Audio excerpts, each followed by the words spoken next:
Good morning, homies! It's your girl, Reina Vieira. Ayan. So, right now, kung kita nyo is naka-get up ako and I have my YouTube shirt on. Ayan. The main topic is, we're gonna have another shooting! Yeah! Another vlog endorsement!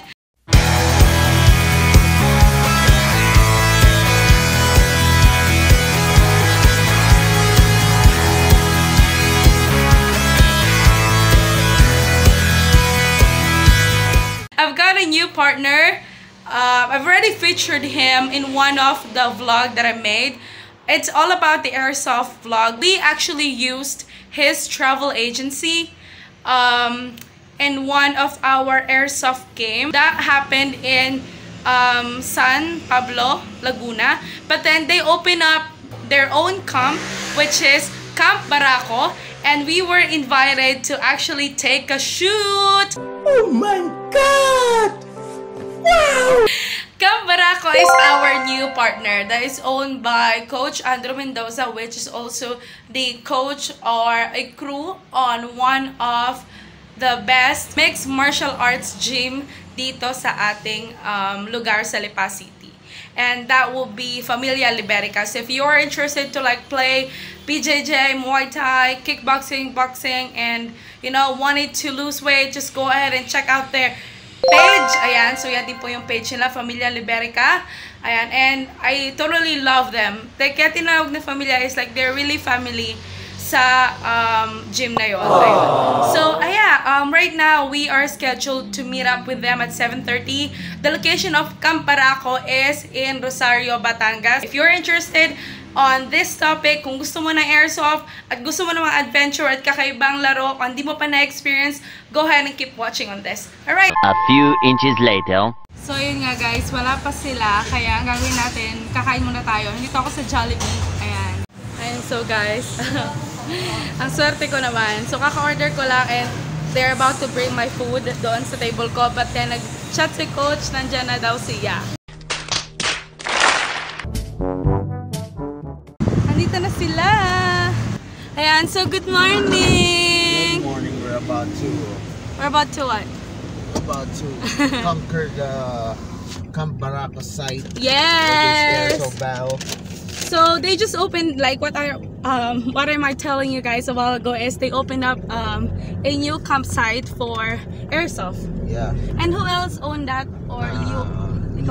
No, the land owned by Joey Masilungan. Oh, okay. The guy who can talk to the animals like.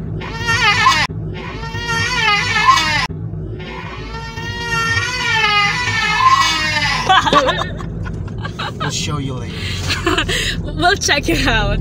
Ayun, so later on, nagkaroon tayo ng quick interview with, of course, Coach Andrew. Kung bakit ba nila naisip na mag-open up ng ganitong campsite. Ano ba yung pwede mo makuha doon? Okay ba to sa mga first-timer?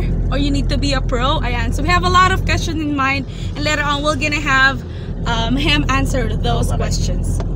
Almost there. Ayun. So, mabilis lang naman. Like, we originally from Lipa. And then, dito lang yung campsite sa Bato, Rosario, Batangas. Hello, homies. Nandito na tayo. Okay, so, ang gagawin natin, lilipat kasi tayo ng monster truck. Monster truck. Wait yes! till you see our monster truck. Lilipat tayo. We have here Sir Atanian. Si Sir Ayan, so... I have to, introduce my friend. Melpax. What can you say, man? Kuya Jobert. Hello. Kuya Jobert. Kuya Jobert, what can you say? Di na ako marunong mag-Tagalog kung sino lang. Paano masabi?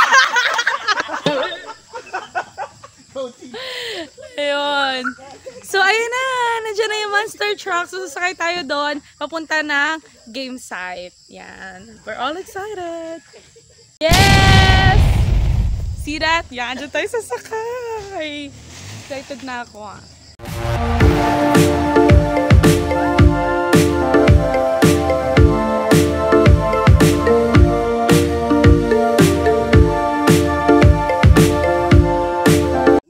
Ayan, so finally, nandito na tayo. Ayan, kung nakita nyo, medyo thrilling talaga yung dinaanan natin.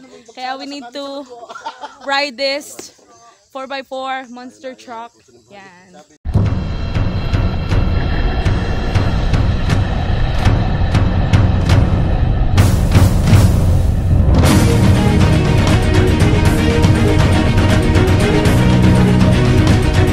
few inches later.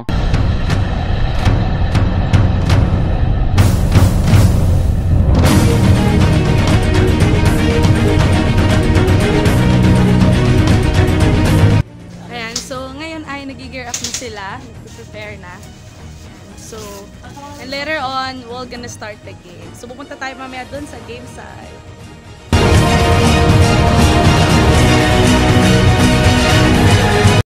So, tapos na nga ang first game. The first game we had is actually skirmish. Wherein, ang gagawin lang ng lahat is to actually hit each other. Yan, yung magkabilang parties, Team Alpha and Team Charlie. Ayan, so, once na na-hit siya, magre-respond siya ulit sa base niya, tapos pwede na siyang bumalik. And then, right now, merienda time. Yan. So, kakain mo na tayo. Kung gaano ka-talented ang ating master guru na Yes, wait lang po. Ang kalamay po ng Rosario, pasasarapin ni Master Joe. Ito kailangan mag-hit para hati-hati.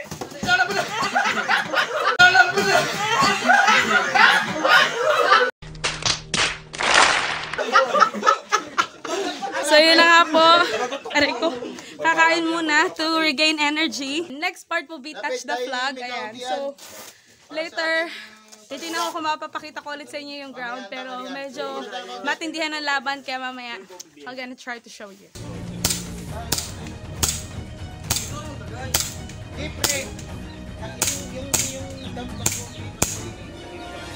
So tapos na second round ng touch the flag. So far, it's 2-0. Kakain muna tayo. So, CAMP BARAKO owners prepare the food for us. It's gonna be inclusive na sa fee na babayaran nyo dito when you join the game sa Airsoft ng CAMP BARAKO.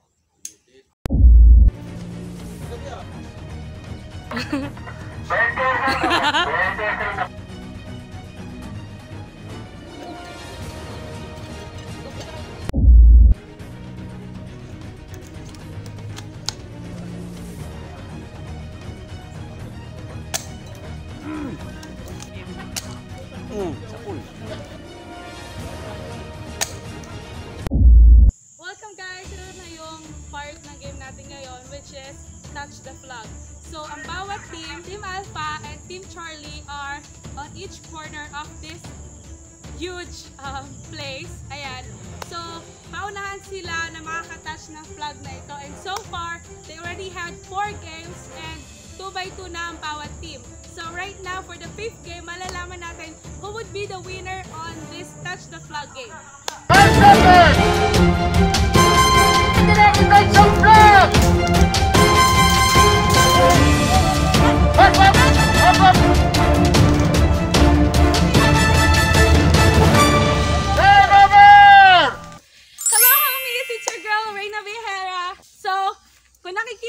Nandito ako sa first team na naglaro dito sa CAMP BARAKO. Right now, if you guys are interested to play Airsoft, you guys can check out their Facebook page, CAMP BARAKO. You guys can like it and they will be posting a lot of future plays that they are offering. So right now, I want you guys to hear those first team who played here in CAMP BARAKO. Welcome to CAMP BARAKO! And so, right now, tapos na yung game. I've invited Sir Joey, one of the owner of CAMP BARAKO, to have a quick interview about CAMP BARAKO. So, number 1, what is Airsoft? Yan. Airsoft. Sport siya. Para siyang totoong baril, pero ang baril niya is pellet. Hindi naman talaga siya masakit. Tulad ng inisip ng iba. Tolerable naman. Kaya pa rin tiisin yung sakit. Oh, mas masakit pa din naman yung breakout. Yeah. Paano masabi? And second question, why did you open this campsite? Ang kwento ko naman kasi talaga is wala akong alam tungkol sa Airsoft. And then, in-invite ako ni Andrew na maglaro sa mga tour niya. And then, sumama ako sa kanya, na-try ko. And then, habang naglalaro kami, naisip ko, nasabi ko kay Andrew, pre, parang may lupa sa amin na bakante. Bakit hindi natin subukan? And then, doon nag-start yun. Hanggang sa nagustuhan ko na rin. Okay. Magandang way is, kung ang hilig mong sports, pwede mo na din siyang gawing business kasi iba talaga yung pagka, diba? Pagka gusto mo yung ginagawa mo. Ayun. At the same time, nakapagpasaya ka, kumikita ka. Yeah, tama yun. Yun. So, third question is, sino-sino ba ang pwedeng maglaro ng Airsoft? Kahit sino naman pwede maglaro, pero dapat 18 years old pataas. Can you recommend this for those first-timers? Oo naman. Welcome na welcome kahit first timers kasi napakadali naman talagang pag-aralan. Parang laruan lang naman talaga siya. Okay. Ang difference lang is yun nga, yung bala, tsaka, pero sa weight, halos pares lang siya ng original na baril.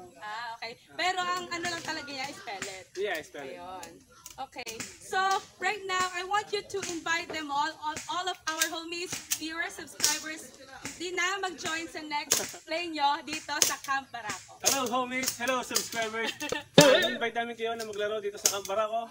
Pwede kayo mag-message sa amin through Facebook account sa Camp Barako. Ayun. Yan. So, I will also include their Facebook page dito sa description box below para i-click nyo na lang siya and they will immediately respond to you guys. Yan. So, don't you worry. Right now, thank you so much, Sir Joey. I will invite as well ibang player like naglaro kanina kung kamusta experience nila dito. Ito ay si Sir Atan, yan. Siya ay manager ng isang Resto Bar. Ayan, pwede sabihin yung ano. Yan. So, he is one of the managers sa Central Barbecue, tama? And it's a Resto Bar dito sa Lipa City. You guys can also check out and hanapin nyo lang siya. Malay yung mga discount. For Sir A. Yes! So, yan. First question. Bakit mo naisipang maglaro ng Airsoft? Siguro frustrated, kasi dati ako nag-apply ng kadete sa PNA. Okay. Frustrated na bilang Oo. hindi ako natuloy bilang sundalo. Oo. So, parang to relieve that is, na lang, naglalaro ka ng Laro Airsoft. Ayan. So, bakit ka naging interesado sa Airsoft? Parang siya parang masahol pa siya sa exercise. Okay. Yung buong katawan mo, paa mo, lahat, siko man lang, lahat, lalakad, lahat. Gagalaw talaga lahat. So, good exercise talaga? Sagad sa exercise. Parang crossfit nga ang dating niya. Okay. Lalo na kung sobrang laki. Kasi itong Camp Barako, guys, sobrang laki niya. As in, para siyang hektarya. oo, kung gusto niyo pagpawisan, maglaro talaga kayo dito. Ayan. So, invite mo rin naman ang ating mga viewers na maglaro dito sa ating Camp Barako side. Try nyo guys, para kuwari, libre kayo ng every depende, tignan nyo na lang yung site sa Camp Barako sa Facebook. Tapos try nyo kung makaisingit kayo ng open slot. Yes. Alright, thank you so much, Sobrang Sir Atan. sulit. Yes, sobrang sulit. Mura, affordable, and sobrang saya. Just look for Sir Drew. Yeah, so I will include Sir Drew's Facebook page. Salamat, Sir Atan. Ayan, so yan po si Sir Andrew. Thank you, page ko. Yeah! And so right now we have first timer. Si Sir Melpak. Yan, okay. So number one question. Ano ang pumasok sa isipan mo nung sabihan ka ni Sir Atan na maglaro kayo ng Airsoft? Yung gigil niya sa pagsasalita, yung paglaro ng Airsoft. Nakaka-convince. Nakaka-convince yung mga sinasabi niya. Kaya Bilang first timer, kamusta yung experience mo? sobrang sulit, sobrang nakakapagod, pero yung happy na, yung moment na nakasama mo yung team, parang laro siya pero parang totoo eh. Napakasaya guys na maglaro ng Airsoft, lalo na pag nagtataguan kayo. Yan. So, dito lang ba masaya magtago-taguan? So, invite mo naman ang ating mga viewers. So, yun guys, kung gusto nyo maka-experience ng Airsoft, mag-like kayo sa Camp Barako, Facebook page. sa Facebook page. Pwede kayo tumingin doon tapos mag-inquire kayo. Para experience din yun guys. Yes, alright. Thank you so much, sir. Ayan, so as what I'm saying, this is actually the second time around na nag-play ako ng Airsoft. The very first time, sobrang nakakatakot kasi ganito daw, baka masaktan ka. Pero mas masakit naman nung iniwan ako eh. Yes! Kaya ko naman lahat ng sakit. Yeah, ito pa ba? Charot. Hindi naman. So homies, if you guys are interested talaga, I can highly recommend Camp Barako for anyone that is interested to play Airsoft kasi super fun, kakaiba, adventurous. Ayan, alam niyo yung feeling na para talaga kayo mga sundalo. So that's the end of our vlog. Thank you so much all. I hope na nag-enjoy kayo. So always remember, smile and the world will smile with you. Stay lighthearted everyone. God bless you all. Ngayon, pauwi na kami.